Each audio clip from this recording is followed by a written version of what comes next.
Magandang araw sa inyong lahat at welcome sa aking channel.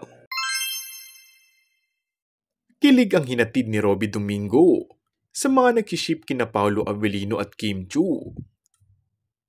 Trending si Robby nitong Sunday matapos niyang tuksuhin si Kim kay Paolo sa ASAP.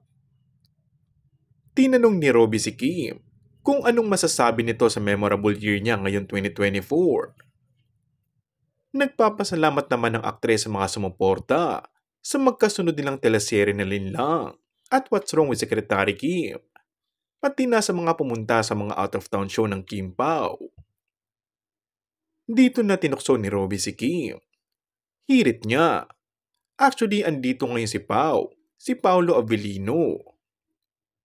May nagtanong kay Robby ng saan. Sabay turo ni Robby kay Kim, andito sa tabi ko. Hindi lang fans kundi pati mga kasamang artista sa ASAP ay talaga namang kinilig sa panunuksong ginawa ni Robby.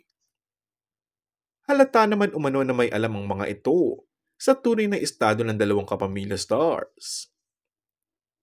Say ng netizens, everyone needs a supportive friend like Robby Domingo.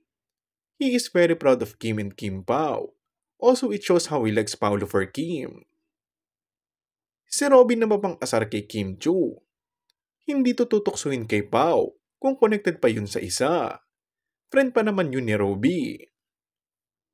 Bunot extended hanggang Sunday courtesy of Robby. Nag-Kim Pao shipper mula sa Showtime hanggang sa ASAP.